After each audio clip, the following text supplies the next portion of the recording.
Hi, welcome. Enjoy the content, subscribe, and turn on notifications. Thomas always loved the road. Ever since he was young, he felt a strange peace watching the asphalt stretch out in front of him for hours.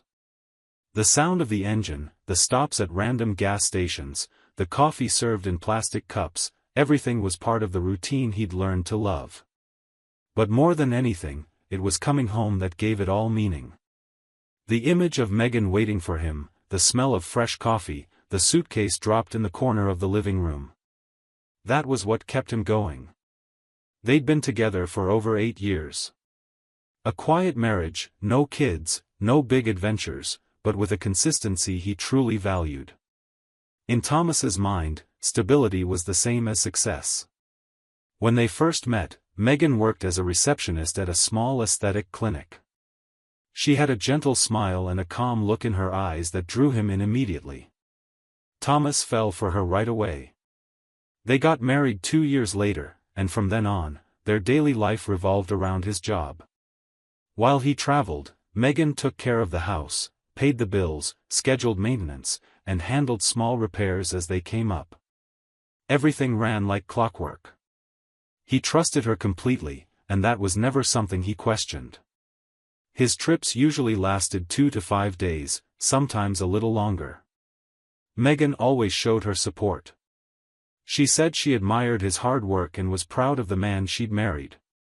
And he believed every word.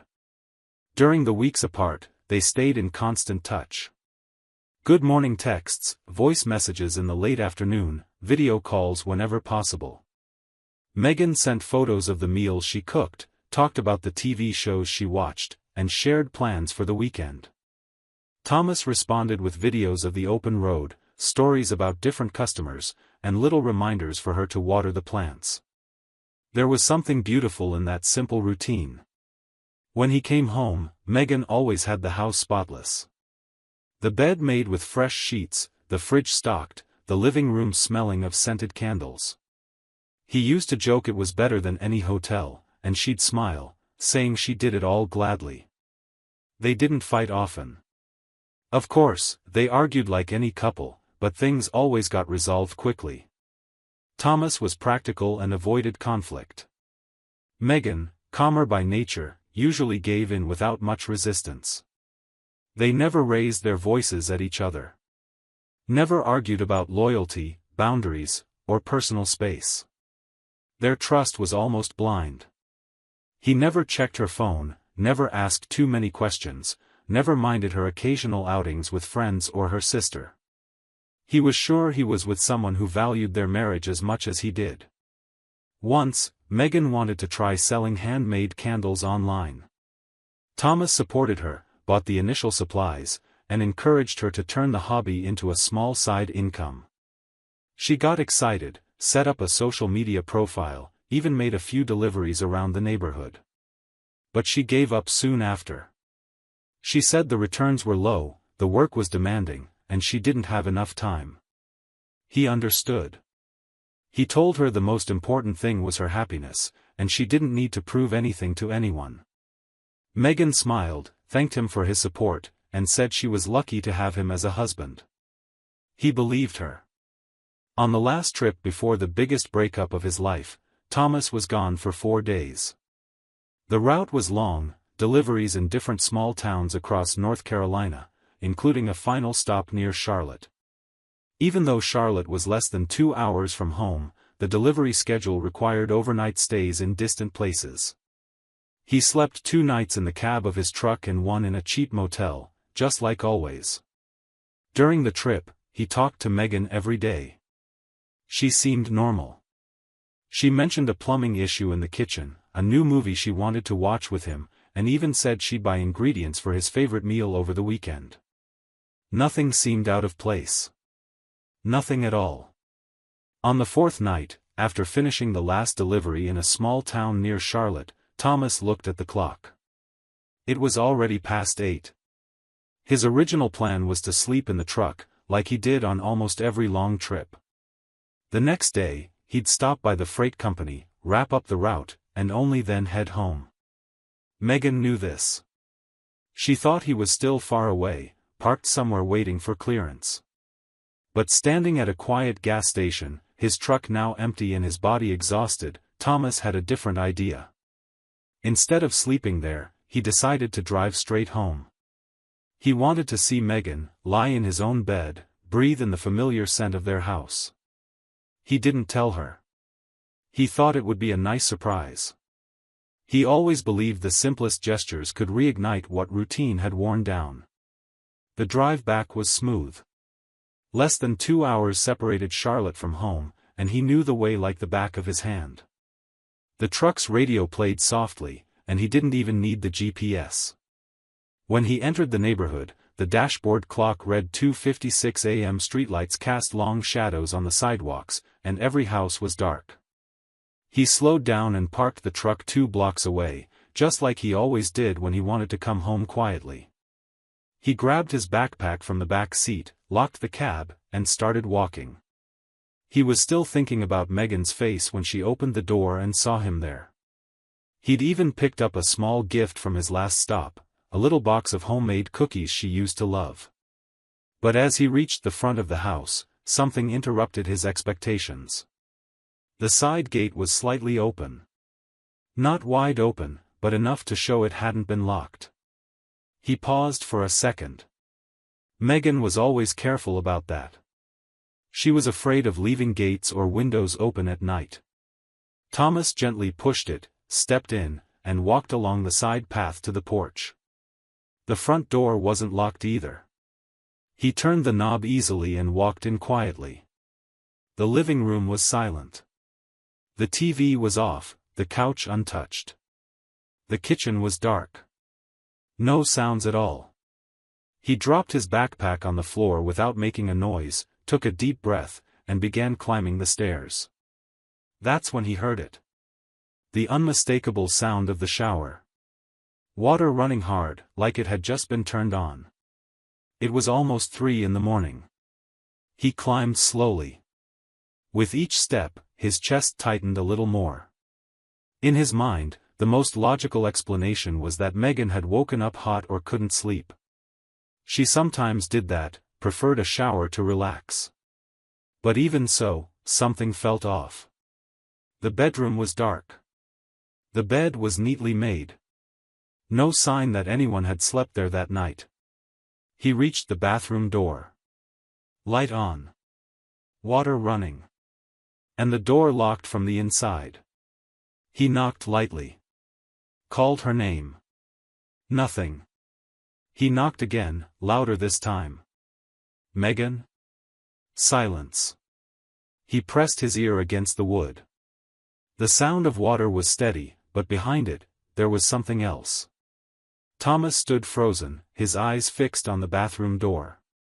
The silence after his louder knock felt even more violent than any scream. On the other side, the shower kept running, but now he heard it differently. It wasn't just water anymore. It was a cover-up, an attempt to hide something that couldn't hold up anymore. The lack of response, the lock turned from inside, each detail formed a sequence too precise to ignore. Still, he tried to stay calm.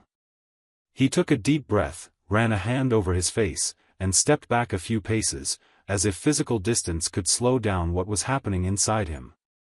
But then he heard it. Not an accidental noise, not a creaking pipe, but a muffled laugh. Short. And right after, a voice. Deep, unmistakably male. That wasn't suspicion anymore. It was certainty. And with it came a heavy thud in his chest, like something had been ripped out of him without anesthesia. His mind spun, thoughts racing to make sense of what had just happened, but his body didn't wait. Thomas went back to the door and pounded it hard, now with a clenched fist, demanding it be opened. He shouted her name, his voice filled with disbelief and anger, each syllable spat out like pain. Inside, the water stopped. The new silence was followed by quick movements, things falling, urgent whispers exchanged. The doorknob turned slowly, as if whoever was in there was still fighting the reality waiting on the other side. When the bathroom door opened, Thomas was standing right in front, motionless, like a sentence waiting to be carried out. The man froze when he saw him. For a moment, the silence between them was so thick it felt like you could hear it. The lover held his crumpled clothes in his arms. He was only in a towel, dripping water, chest heaving. He just stood there, not knowing what to do, like he was still searching for an escape that didn't exist. His eyes dropped, unable to meet Thomas's. Without saying a word, he took a shaky step to the side, trying to slip past along the wall. Thomas didn't move. Didn't speak. He just stared, eyes locked, jaw clenched, his whole body tense with restrained energy. The man hurried past him, nearly stumbling over his own feet. He clutched his clothes to his chest like a shield, like he could hide behind his shame. As soon as he had enough space, he bolted down the hallway.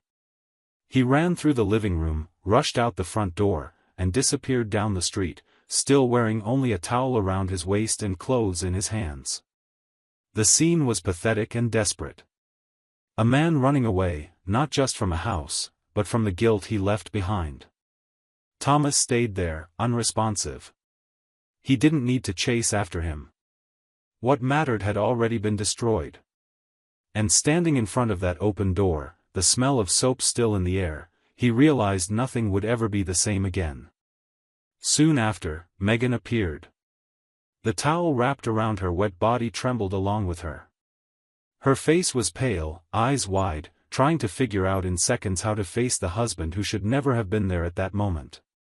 Thomas didn't give her time to explain. Didn't blink, didn't look away. He took one step forward and fired the question like a punch. Who is he, Megan? His name. Now. She stepped back, stumbling against the door frame. She tried to say something, but her voice came out shaky, broken. It's not what you think, it was all a mistake. A mistake? Thomas repeated, stunned. A mistake is forgetting to pay a bill. A mistake is burning the rice. This isn't a mistake, Megan. This is a choice. And you made it. His voice wasn't shouting anymore. It was something sharper. Cold. Precise. Megan tried to move closer, hand reaching out, but he pulled away like her touch was poison. You brought him here, to our house, while I was out working to support all of this. He pointed around, as if every wall was a witness. You slept with me on Sunday and, 4 days later, you brought another man to shower in my bathroom? She started crying, trying to cover her face, but he didn't let up. Don't cry now, Megan. You had time to think about this before. You had time to say you were unhappy. But you chose to lie instead. You chose to do this. She collapsed onto the floor, her body shaking from sobs. But Thomas didn't soften. The pain he felt had gone past shock. He was in another stage now, where love had turned to disgust and broken trust had become clarity. He looked at her for a few more seconds, like he was memorizing the image of the woman he thought he knew. And in that look was everything, the hurt, the humiliation, the outrage, and above all, the end. An end that now had shape, name, and face. Megan stayed on the hallway floor, face buried in her hands, trying to hold back the sobs tearing her apart. Thomas didn't look away.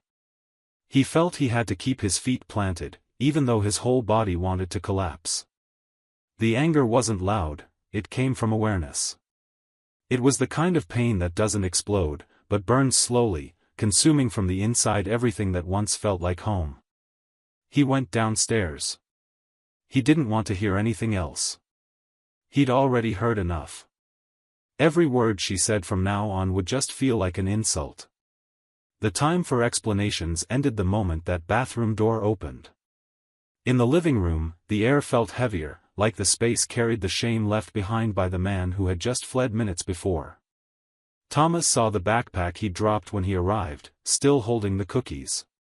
For some reason, that was the breaking point. The image of the small gift, thoughtfully chosen, now seemed ridiculous. He grabbed the bag and threw it in the trash without thinking. Then, he went to the sideboard drawer where they kept their cards. He opened his wallet, pulled out her secondary card, and snapped it in half with his own hands. The pieces fell onto the table with a dull sound.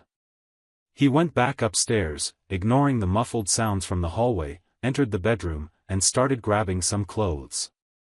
He didn't know if he was leaving or making her leave, but he couldn't stand still. When he returned to the hallway, Megan was still there. She lifted her face, red and swollen-eyed. Thomas, holding a suitcase in one hand, pointed to the door. "Go. Get dressed. You're leaving now." She hesitated, tried to say something, but he raised his voice. "Don't make me repeat myself. You exposed me, lied to me, disrespected everything we built.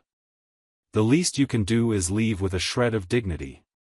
Megan got up slowly, trembling. Thomas heard drawers being yanked open, zippers, hangers falling. Each sound was another confirmation that it was over. There was no going back. No excuse. He knew from this moment on, everything would change. About 20 minutes later, she came down with a rolling suitcase. Eyes still down, breathing shaky. Thomas was sitting on the couch, motionless. When she approached, she stopped in front of him and tried one last time. "I know I messed up. But please, just listen. Just 1 minute." He didn't answer.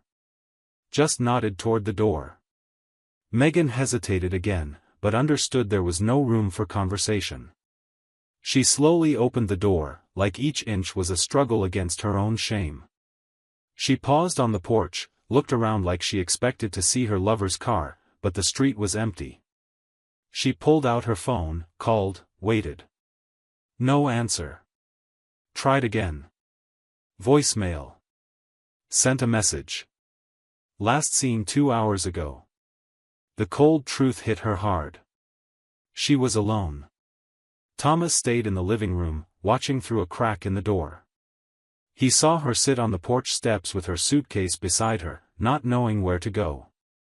For the first time since he arrived, he felt pity. But he didn't move. It was a distant pity, without compassion. The kind of feeling that only appears when love is already gone. Then, he took off his wedding ring and placed it on the table. That endless night, Thomas walked up the stairs quietly and entered the bedroom. He sat on the edge of the bed, elbows on his knees, staring at the floor for long minutes, trying to understand how everything had changed in such a short time. Just hours ago, he believed his life was stable, even if ordinary. He was proud of what they'd built, despite the challenges. But now, there was a hole where certainty used to be. The image of her with another man in his house was an open wound that wouldn't heal with time. He needed to act, needed to take back control of his own story. Early the next morning, he picked up his phone and started doing what had once seemed unimaginable. The first call was to the condo manager. He said there'd been a serious issue and he needed the locks changed immediately. He explained he couldn't wait until business hours, and they offered to send a trusted technician right away. Then, he blocked her access to the home alarm app, the electric gate control, and their shared accounts. He cancelled her secondary credit card and changed the passwords for all the digital services they used together. It was like he needed to erase her digital presence from his life. Not out of revenge, but out of survival instinct. Each action was a way to make sure he wouldn't wake up vulnerable again. By 8 in the morning, Thomas still hadn't slept. He got dressed, grabbed his documents, and went to a diner near downtown. He ordered a black coffee and sat alone at a corner table. He used his phone to find a divorce lawyer and scheduled an appointment for that same day. He didn't want to waste time. He knew any hesitation could be used against him later. He also called a trusted friend who'd been through a tough divorce and listened carefully to every piece of advice. The humiliation still weighed on his chest, but he wouldn't let himself cry. He was focused on what needed to be done. Emotions could wait. Right now, it was about protecting what was left. Megan, on the other hand, Once she left the house with her phone in hand and suitcase beside her, called her lover several times, but he never answered. She tried going to the parking lot where he usually left his car, but it wasn't there. She walked a few blocks, trying to figure out where to spend the rest of the night, until finally, she called a friend and asked for temporary shelter. She slept a few hours on a tight couch, listening to the sound of her own regret. The next day, she tried reaching Thomas again. Sent long messages, begging to talk, offering explanations. He read them, but didn't reply. There was no room left for rebuilding. The lawyer Thomas met was direct, experienced, and efficient. He explained what was needed to start the divorce and how to handle asset division. Thomas was honest about what happened. He said he didn't want a war, but he wouldn't accept unfairness either. The lawyer suggested he document everything as soon as possible. In the days that followed, Thomas did what few expect from someone emotionally shattered. He was methodical. He gathered documents, handled bills, adjusted the house lease terms, reviewed the car papers, updated his banking status, and changed ownership on service accounts. Meanwhile, Megan faced what she never imagined: the lover had abandoned her. After the scandal, he cut off all contact. He said he didn't want to get involved in a messy divorce and had no interest in continuing the relationship. He claimed it was just a moment, that he'd never promised anything serious. Megan was left alone. Without her husband, without her lover, without direction. She tried going back home a few days later, but found the locks changed. She knocked on the door for minutes. Shouted. Begged. Thomas didn't open. He watched from the bedroom window, not moving a muscle. There was nothing left to say. Everything they needed to resolve would go through lawyers. What remained was the echo of a choice that couldn't be undone. Megan had to rent a small room in a city boarding house while she looked for work and tried to start over. Most of their mutual friends drifted away. Some out of embarrassment, others out of loyalty to Thomas. He, on the other hand, moved forward in silence. He didn't post hints, didn't talk to neighbors, didn't vent publicly. His response was action. Firmness. The maturity of someone who knows betrayal isn't fought with drama, but with dignity. With decisions. Months later, the divorce was finalized. Thomas moved into a smaller, simpler house, his own. He took only what he needed and left the rest behind, along with the traces of a marriage that no longer existed. Slowly, he got back into his routine. He kept working as a truck driver, but now he followed routes that didn't lead back to an empty place. He learned to live alone, without rushing, without needing to fill the silence. He carried scars, but he also found peace. As for Megan, she learned to live with the consequences of her choices. The betrayal didn't just cost her a marriage. It cost her respect, stability, and the trust of someone who once saw her as his safe harbor. Her mistake wasn't just cheating. It was believing nothing would happen. That forgiveness would always be there, that everything could be fixed with tears and empty promises. But that night, with the shower running and the door locked, she sealed her own fate. And no matter how much time passes, some decisions echo forever. Thank you for watching the video. If you enjoyed it, don't forget to subscribe to the channel and turn on notifications so you won't miss any updates. See you next time.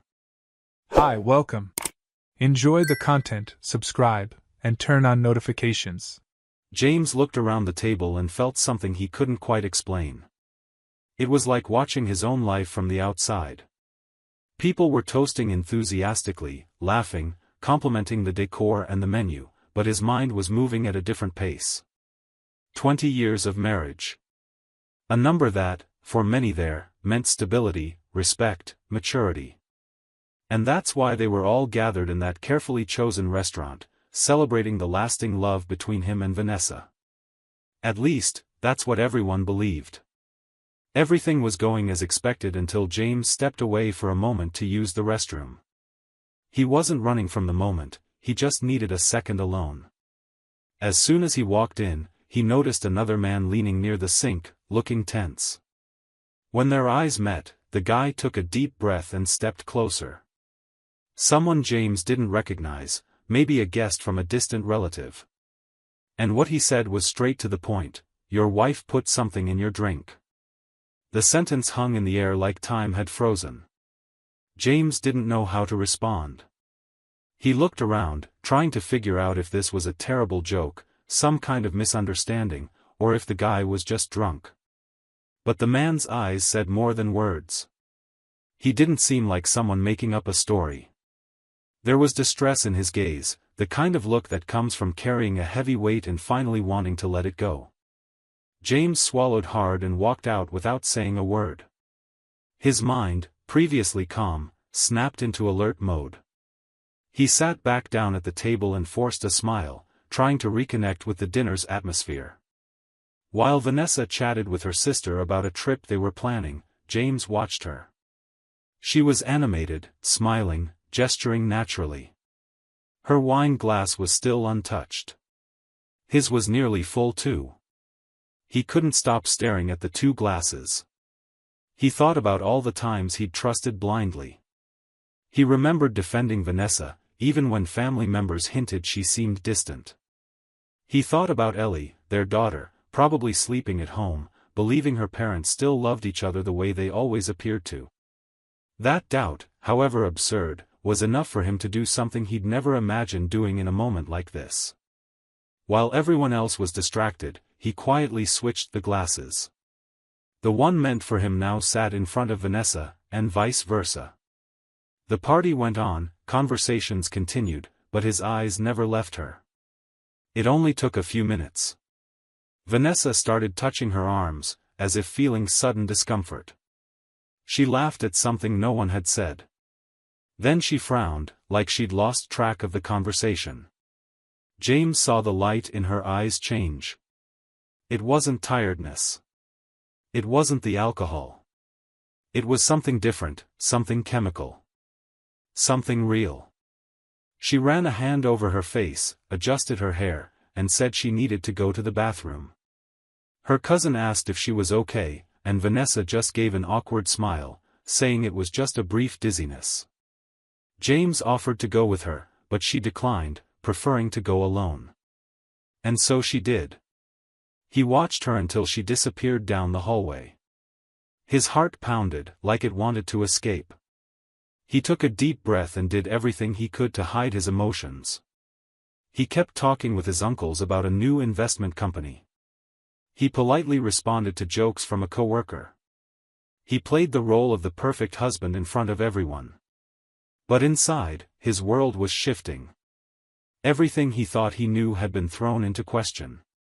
The idea that someone he loved could do something so low made him want to stand up and demand answers right then.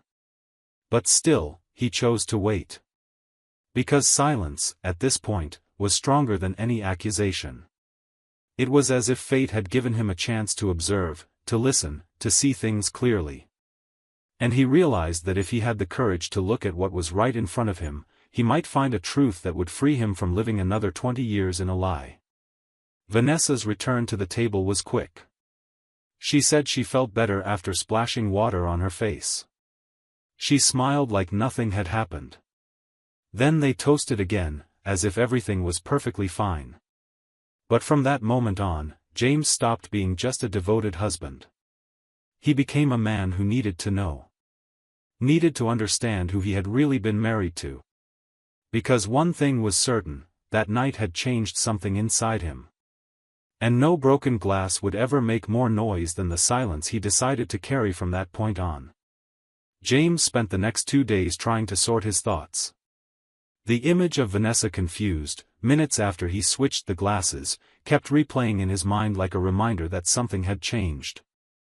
That moment marked a line. He didn't know exactly what she had put in his drink, but he couldn't ignore the warning. And no matter how hard he tried to keep living as if everything were normal, he had already crossed the line between instinct and action. On Wednesday, he called a guy from the office. Someone who, months earlier, had mentioned a private investigator known for discretion and efficiency. He wrote down the number, saved it under a generic name on his phone, and called that same afternoon. He set up a meeting in a quiet place. The investigator, Neil, seemed experienced. He listened without interrupting, took a few notes, and then asked the most important question: "Do you suspect someone specific?" James hesitated. He was afraid to say the name out loud. But something inside pushed him to do it. "Patrick. My brother." Just saying it aloud made him feel like he was betraying his own family. But keeping that possibility locked inside would be worse. Neil started right away. He asked for phone records, days and times when Vanessa usually ran errands. James handed over everything. In the following days, he forced himself to act normal. He came home, had dinner with his daughter, asked his wife how her day had been. Vanessa seemed lighter than ever. She smiled, talked about work, made vacation plans. The more she spoke, the more James realized he didn't know who he was married to. On Friday night, Neil called and asked to meet. They met at a cafe away from the city center. James arrived and went straight to the point. Neil handed him an envelope. Inside were security camera images, screenshots of online reservations made under fake identities, and records of movements at 3 different hotels. Always on Wednesdays. Always at the same times. And then came the hardest blow: Patrick appeared in the photos. Complicit, relaxed, smiling. The two of them walked in together, checked in discreetly, and left about 2 hours later. James flipped through the photos in silence. Then he stopped and rubbed his face. The betrayal was documented. It wasn't a theory anymore. It was fact. And worse, the woman he shared his life with and the man he shared his childhood with were side by side against him. His heart ached, but his mind grew clearer. He didn't need more proof. That was enough. On the way home, James decided he'd wait for Vanessa to arrive. He couldn't pretend anymore. When she walked in, he called her straight into the living room. Ellie was already asleep in her room. She was surprised by his tone, asked if something had happened, but he just told her to sit down. He picked up the envelope he'd left on the table and pushed it toward her. "Open it." She hesitated for a second, then pulled out the pages. As she turned each one, her expression changed. She tried to stay composed, but her eyes showed shock. And when she reached the last photo, she looked up and said, "You went far." James crossed his arms, unblinking. "Yeah, I did. You want to tell me, or should I keep showing you more?" Vanessa dropped the papers on the table and leaned back in her chair. She gave a dry laugh. "You've always been obsessed with control. Now here you are, with your truth. And what does that change?" Her indifference burned like acid. He responded in a firm but controlled voice. "It changes that it's over. It changes that I won't sleep next to someone who smiles at me in the morning after being with my brother. It changes that I've already filed for divorce and this house is only in my name." She stared at him for a few seconds, maybe hoping for a crack, an emotion, a chance to manipulate the situation. But James stayed still. He just told her she had until the end of the week to pack and leave. And before she could say anything, he went upstairs, entered his daughter's room, and stayed by her side until she fell asleep. The decision wasn't easy, but in that moment, it was final. The confrontation brought relief. For the first time in a long time, James felt he had taken back control of his life. No shouting, no drama. Just facts. And the truth, naked and printed on the living room table, was all he needed to move forward. Vanessa left the house on Sunday afternoon, carrying 2 suitcases and a look James didn't try to read. She didn't ask for forgiveness, nor did she show regret. She passed through the living room in silence while Ellie slept in her room. The door closed behind her slowly, without urgency, without a scene, without a goodbye. James didn't get up, didn't say anything. He just stayed there, sitting, staring at the empty spot where the wedding photo used to be, the one he'd taken down the morning before. Vanessa's immediate absence didn't bring relief. It brought a new kind of silence.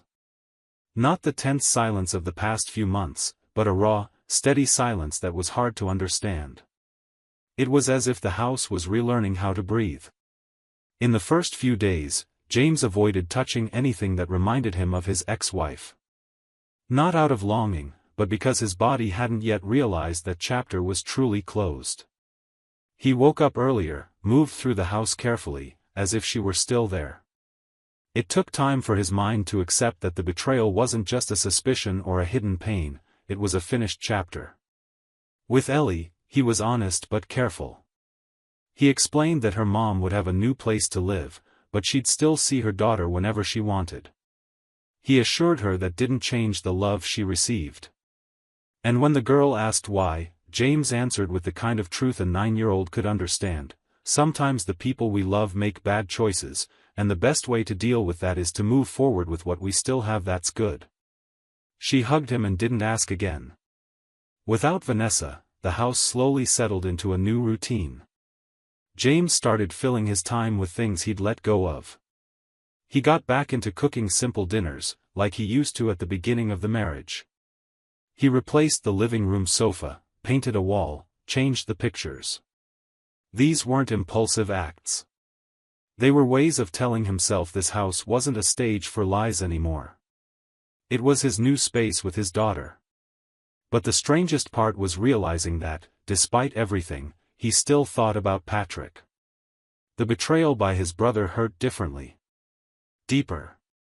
It was like losing not just a marriage, but his entire family history.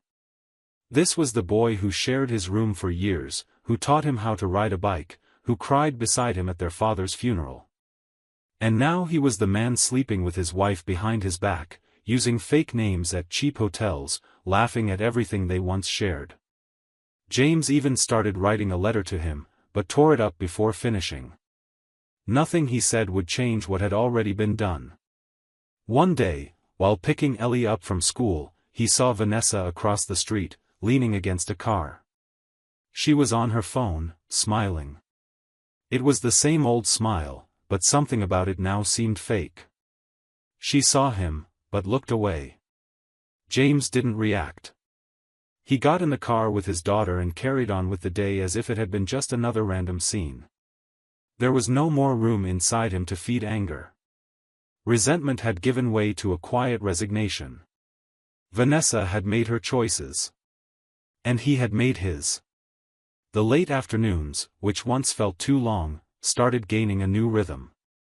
He began listening to music again. He read more, without getting lost in dark thoughts. His daughter laughed more too. Sometimes they danced in the living room, other times they played cards late into the night. The pain was still there, but now it came in spaced-out waves, ones he knew how to face.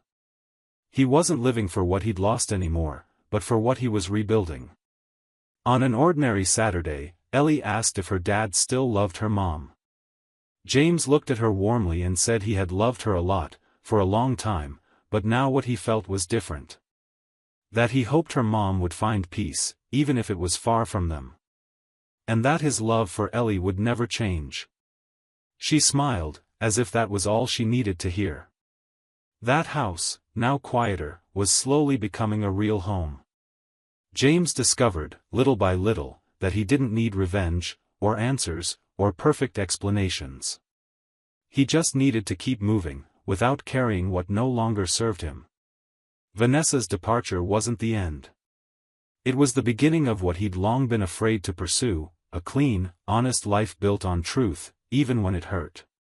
For weeks, James rehearsed what he'd say to Patrick. During the quietest days, he even imagined his brother showing up at the door, trying to explain. But he never came. No messages. No apologies. It was like, by taking Vanessa, he'd also taken the courage to face the consequences. That hurt more than the betrayal itself. James didn't expect redemption, but he'd hoped for at least a sign of humanity.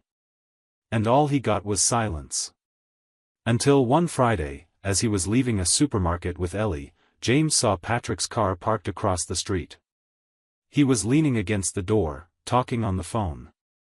When he saw his brother, he froze for a second. Ellie recognized him too. "Dad, is that Uncle Pat?" James took a deep breath and answered calmly. "Yeah, sweetheart. Wait in the car for a sec."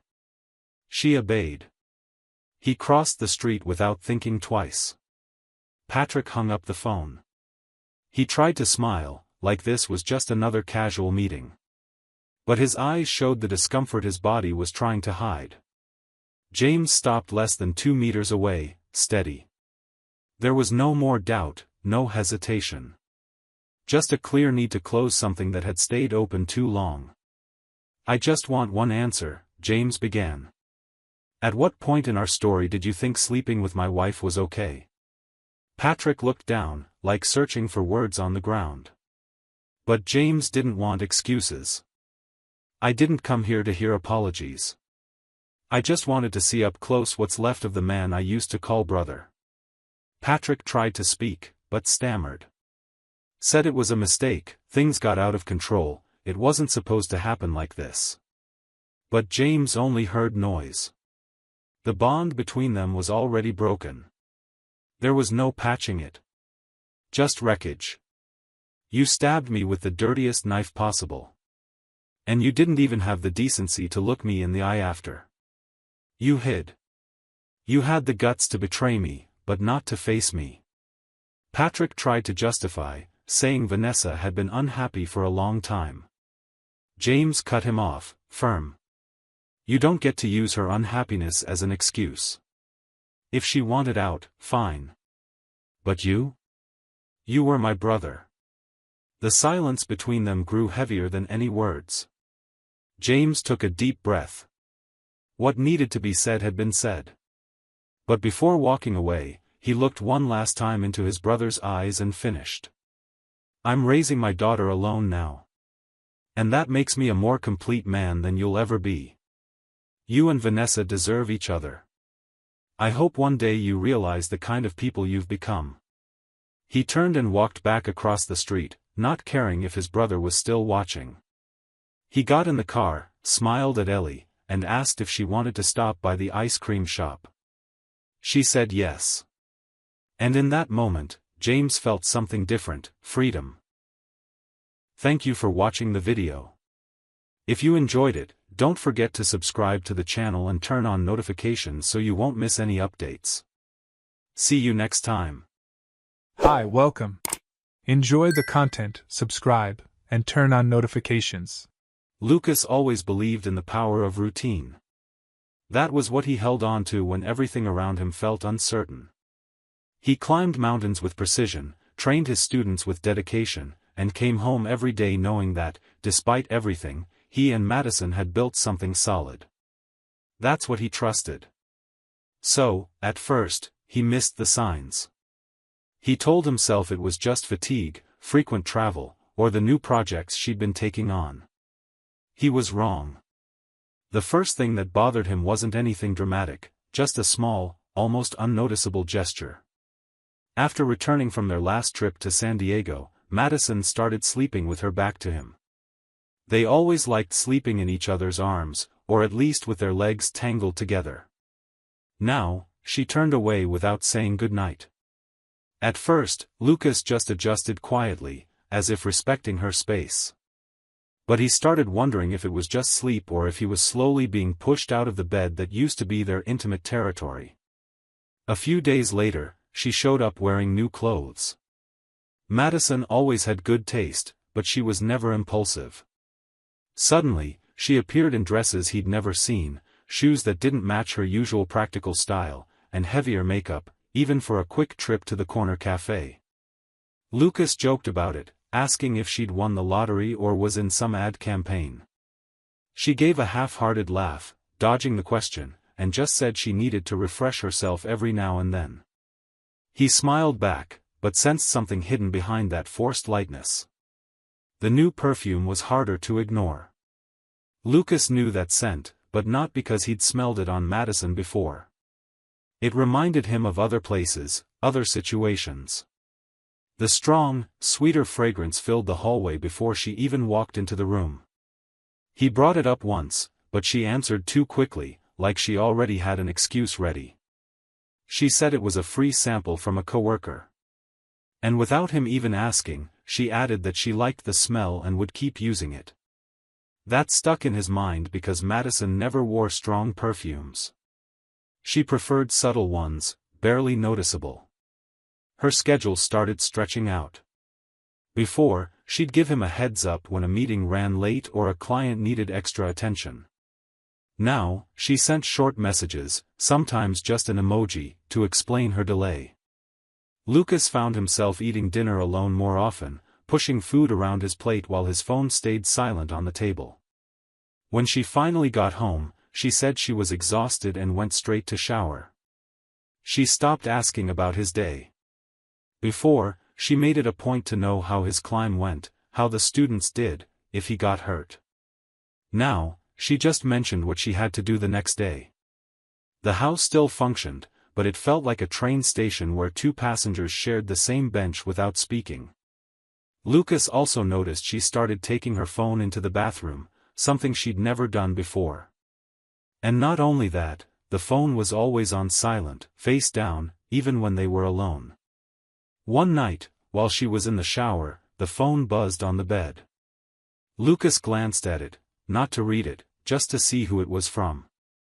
It was someone saved as S with a rocket emoji next to the name. When she came out of the bathroom and saw the phone near him, the mood shifted. She made some casual joke, grabbed the phone, and shoved it into her robe pocket, all with a calculated smile, like she was trying to act like it was nothing. But it wasn't nothing. The following week, Lucas tried to bring it up casually. He suggested a trip, maybe a weekend getaway like they used to do. Madison said she was swamped with work, her agency was expanding, and her priority right now was professional. Lucas nodded, but a knot formed in his chest. He didn't recognize her anymore. That practical, affectionate, intense woman seemed to have been replaced by a robotic version, always connected, yet distant. She was still there, but it was like she'd taken her essence somewhere else. Lucas began to feel like he was living with a carefully scripted version of Madison. She was still physically present, but there was a strange energy, like everything around her had been rehearsed. Phrases said at just the right moment, neutral expressions, forced laughs. He watched, not out of suspicion, but trying to understand what he'd missed. The hikes they used to do together were left behind. There was always an excuse. She blamed accumulated fatigue, work pressure, mandatory agency events. But he knew those hikes were never an obligation, they were an escape. And Madison always made sure to be by his side during those moments. Now, any invitation was met with the same predictable excuse. Dinner plans with friends started getting cancelled. Lucas confirmed attendance for two close friends' birthdays, and Madison backed out at the last minute. The excuse was always the same: last-minute meetings, delayed deliveries, sudden illness. At the gatherings he went to alone, friends asked about her with quiet curiosity, and Lucas felt uneasy making up answers he didn't even believe himself. It bothered him. Madison was never the kind of woman who disappeared socially. On the contrary, she was always involved, engaged, present. Slowly, one name started coming up more often in her conversations: Scott Whitaker. He always came up as a capable coworker, full of ideas, leading a new branding project. The odd thing was how she talked about him. Not exaggerated, but not neutral either. Her tone got slightly more animated, like she was trying to sound indifferent but couldn't hide a bit of excitement. Lucas didn't react right away, but he noted it all. She mentioned Scott even in situations where his name wasn't necessary. She said he'd come up with a creative solution for a client problem, that he was great in meetings, that he handled pressure well. During one of these talks, Lucas asked what it was like working with someone so highly praised. She answered with a rehearsed calmness that he was nice, and quickly changed the subject. That's when he started making small mental notes. Not about what she said, but how she said it. There were pauses where there used to be flow. There was too much caution where there used to be spontaneity. He started remembering old details. Madison always left her travel itinerary stuck to the fridge. It was a practical way for him to know where she'd be, her flight times, hotel info, everything transparent. On her last trip, Lucas noticed there was no paper at all. She only mentioned her destinations vaguely, said it would be quick, just a round trip. When he asked if she wanted him to drive her to the airport, she said she'd already made plans with a coworker. One day, he found a receipt from a cafe in San Diego in the pocket of one of her pants. It listed 2 coffees, 2 croissants, and a dessert. Nothing unusual, except the name on the order was written as Maddie, a nickname she'd never used with him. That kept spinning in Lucas's mind for days. Who called Madison Maddie? And why was she letting them? The receipt had a date and time that matched when she said she was in a client meeting. Madison said she was traveling to San Diego that weekend, mentioning something about an important presentation with a new client. She spoke casually, like it was just another work trip. Lucas just listened. He mentally noted the hotel name, the same one she'd mentioned before. When she left the house with her suitcase and gave him a quick kiss, Lucas didn't ask anything. He waited for the door to close, picked up his phone, and called Brian, his brother who lived in San Diego. He explained the situation straight out. Said he needed someone in San Diego that weekend to check if Madison was really where she said she was, and who she was with. Brian got the message. He promised to go on Saturday and keep it low-key. When the day came, Lucas tried to keep busy, but the minutes dragged. At 5 in the afternoon, his phone buzzed. Brian had arrived at the hotel. He said she was indeed staying there, but he wasn't sure if she was alone. Hours later, another message. Madison was in the hotel restaurant, accompanied by a tall, well-dressed man who looked familiar. Brian tried to take a photo, but the angle wasn't good. The images were blurry, distant. Still, Lucas recognized the man's face. It looked like Scott Whitaker. That would have been enough for most people, but Lucas needed more. He needed to see it with his own eyes. He made a decision right then. On Sunday morning, he left saying he had a training session with students and drove straight to San Diego. The drive was silent, tense, heavy. He parked a few blocks from the hotel and stayed watching from a distance. He didn't have a clear plan. He just waited. Around 6, he saw Madison. She came out the main entrance of the hotel, smiling. Next to her was the man from the photos. They laughed, talked, walked like they were on a casual Sunday stroll. They walked side by side naturally. Then, without hesitation, he took her hand. The gesture was simple, but to Lucas it felt like a punch. Madison's reaction confirmed everything. She smiled back warmly, like that touch was already part of their routine. Lucas stayed frozen. Blood pounded in his ears. His head spun. Every doubt vanished. This wasn't suspicion anymore. It was betrayal. Clear. Out in the open. 12 years of marriage ignored in that instant. And right there, on that spot on the sidewalk, he knew what he had to do. Lucas crossed the street without hesitation. His eyes locked on Madison and Scott, who kept talking, completely absorbed in each other. As he got closer, they were still laughing, completely unaware they could be caught. Madison saw him first. Her expression changed in seconds. The smile disappeared. Scott turned right after, surprised. Lucas stopped in front of them without saying a word. The silence cut deeper than any shout. He looked at Madison, then at her hand still holding Scott's. Then he said one direct sentence, firm enough to pierce her chest. "Is this how you hold client meetings?" Madison let go of the other man's hand and tried to explain, but her words stumbled. She said she could explain, that it wasn't what it looked like. Lucas pulled his phone out and showed the screen. Photos. Videos. Proof. He showed her everything without another word. Just let her see how clear it all was, how certain he was of what he'd seen. Scott tried to step in, asked for calm, said there was no reason for drama. Lucas looked at him for 2 seconds. Then back at Madison. You lied this whole time. You planned it all. And you still had the nerve to come home like nothing happened. Madison had no response. Words wouldn't come.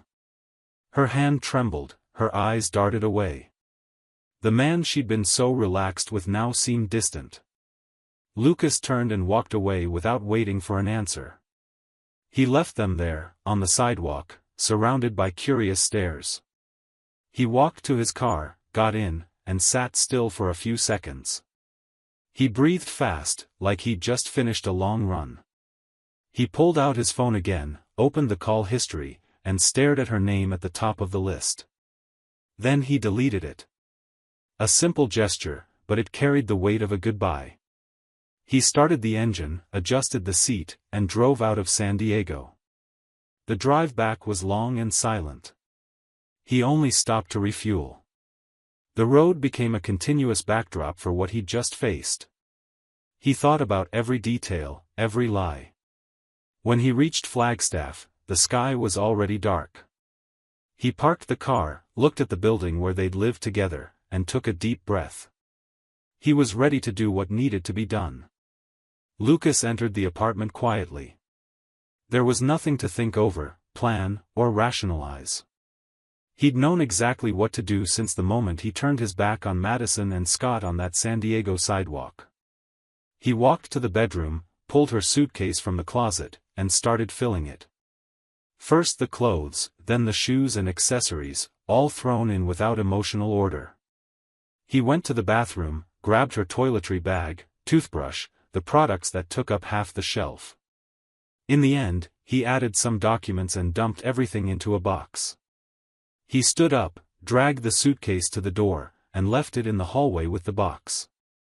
He wanted her to know immediately she was no longer welcome. Then he picked up his phone and typed a short, direct message, "Your stuff is in the hallway. When you know where you'll be staying, let me know. I'll send the rest." He sent it, blocked the number, and deleted the contact. He went to the computer, updated all passwords for their digital accounts, company systems, social media, bank, streaming. Madison had used all of those as if they were part of the same life. Now, they belonged to one person again. He printed a list of financial matters that still needed to be settled, opened an email, and sent it to the lawyer who'd helped him before, requesting the start of asset division proceedings. The reply came in under an hour, asking for a few documents. Lucas scanned everything and sent it that same night. The next morning, early, he went to the building management. He said Madison wouldn't be living there anymore and asked to be notified if there was any unusual activity. He didn't try to block her from entering. He knew that could only happen legally. He just asked to be informed if she showed up. He returned to the apartment and called a locksmith. He changed the lock himself. He wanted his space to feel secure, and the act was symbolic. When she came back, she'd find a door that no longer opened the same way. He organized the finances. Canceled the joint credit cards, transferred ownership of the car that was under both their names, gathered receipts for future meetings with the lawyer. In just a few hours, the life they'd built together had already broken apart into practical, final actions. That afternoon, he got a new message. It was from an unknown number. The text read, "You can send my things to this address. Madison." It included a street name in Phoenix and an apartment number. Lucas took a deep breath, went to the shipping company's website, scheduled a pickup, and printed the label. He stuck it on the suitcase and the box and left everything ready in the hallway. Meanwhile, the apartment felt quieter than ever. But it was a different kind of silence. It carried absence, yes, but also the reclaiming of his own story. It was the end of what they once called home. But the beginning of something that, this time, depended only on him. In the days that followed, Madison didn't try to call or show up at the building. The shipping company came, picked up the suitcase and box, and the delivery confirmation showed up in Lucas's email before sunset. That simple confirmation felt like the final period at the end of a sentence that had gone on too long. The lawyer continued with the process.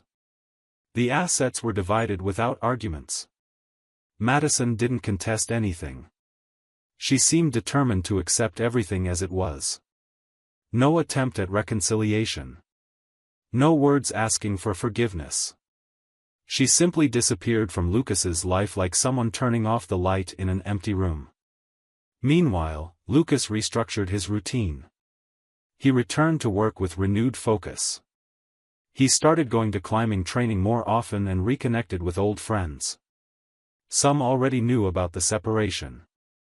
Others asked quietly. He answered with the basics, no details. He just said they were in different phases.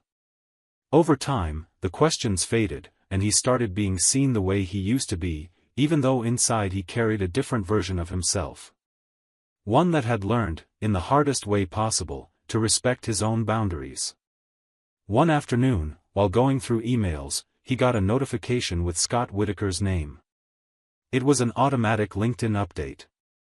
Scott had been let go from the marketing firm he worked at, weeks after the affair became known internally. Someone from Lucas's team, who had mutual contacts, had sent an anonymous tip. The company opened an internal investigation and found he'd violated contract terms by getting romantically involved with the client's account manager. Madison was also removed from the project, but her name wasn't exposed. She left citing personal reasons and never spoke about the incident in professional circles again. She was seen in Phoenix by a mutual friend, working at a small startup. She was renting a modest apartment, and according to comments, seemed more withdrawn. That confident, outgoing image had been replaced by a woman who now kept her head down at industry events. Her social circle shrank. Invitations stopped. Opportunities dried up. Her name, once respected in meetings and presentations, was now linked to the quiet scandal she'd caused. Lucas, on the other hand, kept moving forward. He didn't go around telling his story. He kept it as a private lesson. But he turned it into a standard. He learned to listen to his discomfort, to respect the warning signs, and to never ignore his own limits to hold on to something that had stopped being mutual. A year later, he moved to Bend, Oregon, where he opened a new climbing school. The town was smaller, quieter, with trails that seemed made for fresh starts. There, he rebuilt a simple but free life. One night, while preparing materials for a new class, he received an unexpected email. The subject line read only, "I'm sorry." The sender's address was familiar. It was Madison. The message had just a few lines. She said she only now understood the damage she'd caused. That she hoped, one day, she could be remembered without bitterness. And that she wished he'd found peace. Lucas read it, took a deep breath, and closed his laptop. He didn't reply. The answer had already been given in the silence she created when she made her choice. And in that moment, without resentment or longing, he realized he was exactly where he was supposed to be. Because when someone betrays another, they almost always betray themselves first. And the greatest justice is the one that happens in silence. Thank you for watching the video. If you enjoyed it, don't forget to subscribe to the channel and turn on notifications so you won't miss any updates. See you next time.